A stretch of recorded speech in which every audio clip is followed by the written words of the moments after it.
नमस्ते दोस्तों, भक्तिराम ज्ञान चैनल में आप सभी का स्वागत है।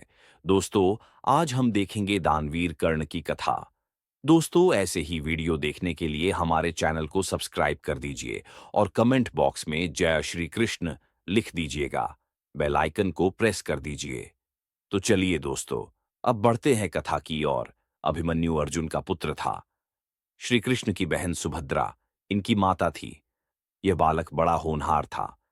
अपने पिता के से सारे गुण इसमें विद्यमान थे। स्वभाव का बड़ा क्रोधी था और डरना तो किसी से इसने जाना ही नहीं था। इसी निर्भयता और क्रोधी स्वभाव के कारण इसका नाम अभि, निर्भय, मन्यु, क्रोधी, अभिमन्यु पड़ा था। अर्जुन ने धनुर्वेद का सारा ज्ञान इसको दिया था। अन्य अस्त्र शस्त्र चलाना भी इसने सीखा था। पराक्रम में यह किसी वीर से भी कम नहीं था। 16 वर्ष की अवस्था में ही अच्छे अच्छे सेनानियों को चुनौती देने की शक्ति और सामर्थ्य इसमें थी।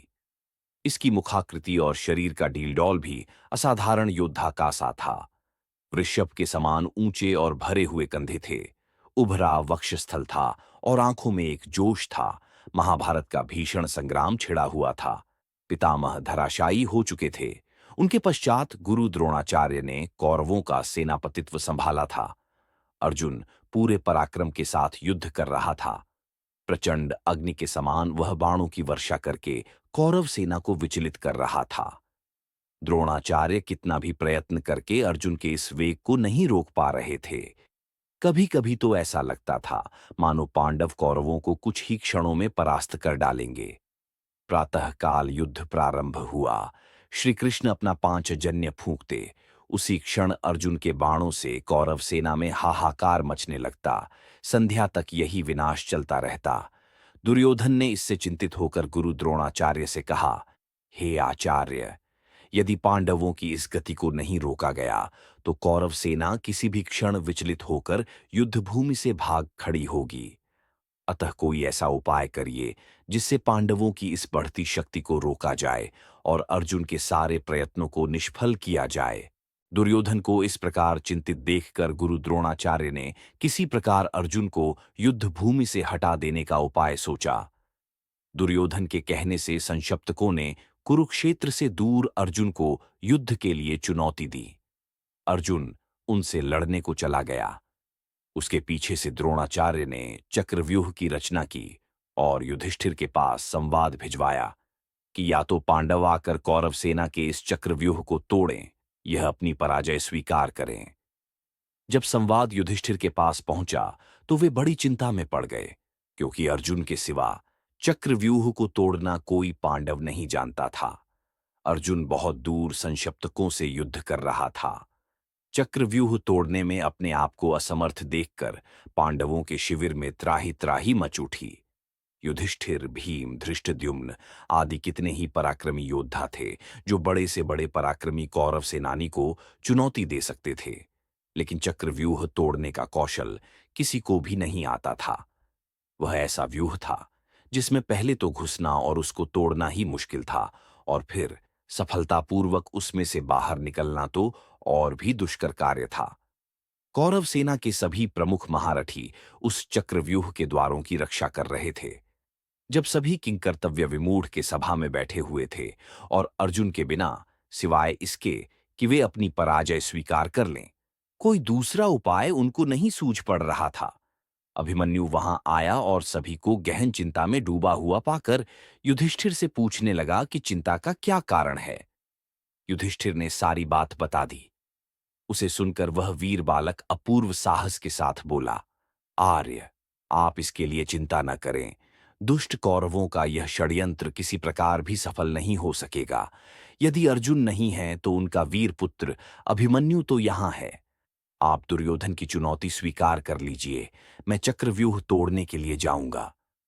अभिमन्यु की बात सुनकर सभी को आश्चर्य होने लगा। एक साथ सबकी नीचे झुकी हुई गर्दनें ऊपर उठ गईं। फिर भी युधिष्ठिर ने इसे अभिमन्यु की नादानी ही समझा। उन्होंने पूछा, बेटा, तुम्हारे पिता अर्जुन के सिवा इनमें से कोई भी चक्रव्यूह भेदना नहीं जानता, फिर तुम कैसे इसका भेदन कर सकते हो? हाय, आज अर्जुन होता तो यह अपमान न सहना पड़ता। संध्या काल तक भी वह गांडीव धनवा नहीं आ सकेगा और पांडवों की यह सेना, जिसको लेकर वह प्रचंड वीर अभी तक युद्ध करता रहा है, अपने अस्त्र डालकर कौरवों से पराजय स्वीकार कर लेगी। हाय, हाय क्रूर विधाता! यह कहकर युधिष्ठिर अधीर हो उठे। उसी क्षण अभिमन्यु ने सिंह की तरह गरज कर कहा, आर्य, आप मुझे बालक न समझें। मेरे रहते पांडवों का गौरव कभी नहीं मिट सकता। मैं चक्रव्यूह को भेदना जानता हूं। पिता ने मुझे चक्रव्यूह के भीतर घुसने की क्रिया तो बतला दी थी, लेकिन उससे बाहर निकलना नहीं बताया था। आप किसी प्रकार चिंता न करें। मैं अपने पराक्रम पर विश्वास करके चक्रव्यूह को तोड़ूंगा और उसे बाहर भी निकल आऊंगा। आप चुनौती स्वीकार कर लीजिए और युद्ध के लिए मुझे आज्ञा देकर शंख बजा दीजिए। उस दुर्योधन को संदेश भिजवा दीजिए कि वीर धनंजय का पुत्र अभिमन्यु उनकी सारी चाल को निष्फल करने के लिए आ रहा है। कितनी ही बार अभिमन्यु ने इसके लिए हठ किया। परिस्थिति भी कुछ ऐसी थी। युधिष्ठिर ने उसको आज्ञा दे दी। अभिमन्यु अपना धनुष लेकर युद्ध भूमि की ओर चल दिया।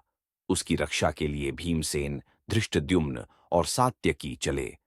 चक्रव्यूह के पास पहुंचकर अभिमन्यु ने बाणों की वर्षा करना आरंभ कर दिया और शीघ्र ही अपने पराक्रम से उसने पहले द्वार को तोड़ दिया और वह तीर की सी गति से व्यूह के अंदर घुस गया।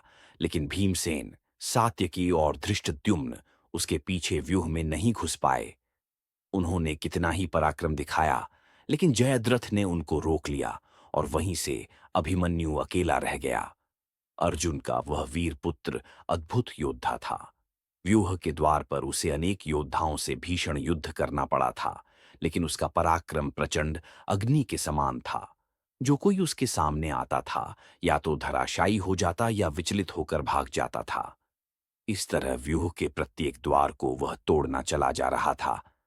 कौरवों के महारथियों ने उस वीर बालक को दबाने का कितना ही प्रयत्न किया, लेकिन वे किसी प्रकार भी उसे अपने वश में नहीं कर पाए। उसके तीक्ष्ण बाणों की मार से व्याकुल होकर दुर्योधन ने गुरु द्रोणाचार्य से कहा, हे आचार्य, अर्जुन का यह वीर बालक चारों ओर विचर रहा है और हम कितना भी प्रयत्न करके इसकी भीषण गति को नहीं रोक पाते हैं। एक के बाद एक सभी द्वारों को इसने तोड़ दिया है। यह तो अर्जुन के समान ही युद्ध कुशल और पराक्रमी निकला। अब तो पांडवों को किसी प्रकार पराजित नहीं किया जा सकता।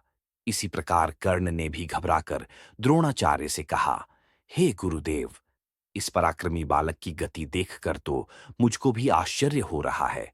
इसके तीक्ष्ण बाण मेरे हृदय को व्याकुल कर रहे हैं। ये ठीक अपने पिता अर्जुन के समान ही है।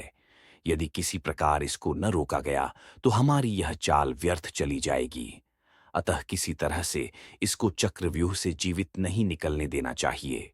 द्रोणाचार्य अभिमन्यु की वीरता देखकर कुछ क्षणों के लिए चिंता में डूबे रहे। अर्जुन के उस वीर पुत्र के कर्ण दुःशासन आदि महारथियों को पराजित कर दिया था और राक्षस अलम्बुश को युद्ध भूमि से खदेड़कर बृहद्बल को तो जान से मार डाला था। दुर्योधन के सामने ही उसके बेटे लक्ष्मण को भी उसने मार डाला था। बड़े बड़े शूरवीर खड़े देखते रह गए और वह प्रचंड अग्नि की लपट की तरह सबको भस्म करता हुआ चक्रव्यूह को तोड़कर अंदर घुस गया। जब कौरवों के सारे प्रयत्न निष्फल चले गए तो उन्होंने छल से काम लेने की बात सोची। अलग अलग लड़कर कोई भी महारथी अभिमन्यु से नहीं जीत सकता था, इसलिए उन्होंने मिलकर उस पर आक्रमण करने का निश्चय किया।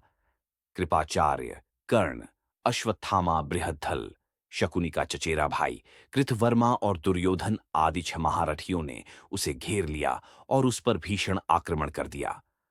कर्ण ने अपने बाणों से उस बालक का धनुष काट डाला। भोज ने उसके घोड़ों को मार डाला और कृपाचार्य ने उसके पास शिरवरक्षकों के प्राण ले लिए। इस तरह अभिमन्यु पूरी तरह निहत्था हो गया, लेकिन फिर भी जो कुछ उसके हाथ में आया उससे ही वह शत्रुओं को विचलित करने लगा। थोड़ी ही देर में उसके हाथ में एक गदा आ गई। उससे उसने कितने ही योद्धाओं को मार गिराया। दुःशासन का बेटा उसके सामने आया। घोर संग्राम हुआ। अकेला अभिमन्यु छ के सामने क्या करता। महारथियों ने अपने बाणों से उसके शरीर को छेद दिया। अब वह लड़ते लड़ते थक गया था। इसी समय दुःशासन के बेटे ने आकर उसके सिर पर गदा प्रहार किया, जिससे अर्जुन का वह वीर पुत्र उसी क्षण पृथ्वी पर गिर पड़ा और सदा के लिए पृथ्वी से उठ गया। उसके मरते ही कौरवों के दल में हर्ष ध्वनि उठने लगी। दुर्योधन और उसके सभी साथी इस निहत्थे बालक की मृत्यु पर फूले नहीं समाये। किसी को भी उसकी अन्याय से की गई हत्या पर तनिक भी खेद और पश्चाताप नहीं था। जब अभिमन्यु की मृत्यु का समाचार पांडव दल में पहुंचा तो युधिष्ठिर शोक से व्याकुल हो उठे। अर्जुन की अनुपस्थिति में उन्होंने उसके लाल को युद्ध भूमि में भेज दिया था। अब उनके आने पर वे उसको क्या उत्तर देंगे, इसका संताप उनके हृदय को व्याकुल कर रहा था। भीम भी अपने भतीजे की मृत्यु पर रोने लगा।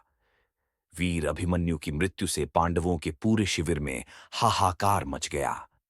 संशप्तकों से युद्ध समाप्त करके जब अर्जुन वापस आया तो वह दुखपूर्ण समाचार सुनकर मूर्छित हो उठा और अभिमन्यु के लिए आर्त स्वर से रुदन करने लगा।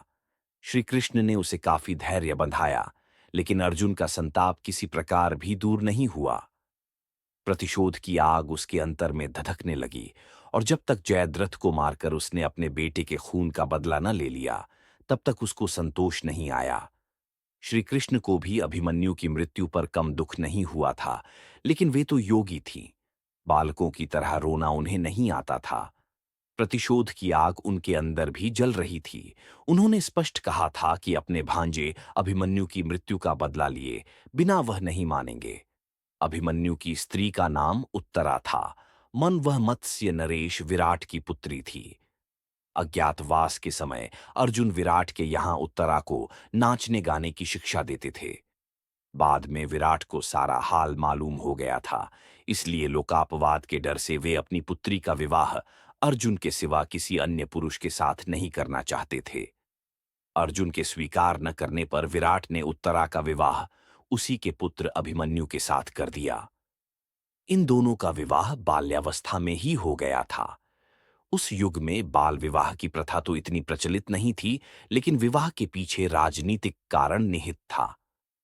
पांडवों को इसके पश्चात मत्स्य नरेश से हर प्रकार की सहायता मिल सकती थी। अपने पति की मृत्यु पर उत्तरा शोक से पागल हो उठी थी।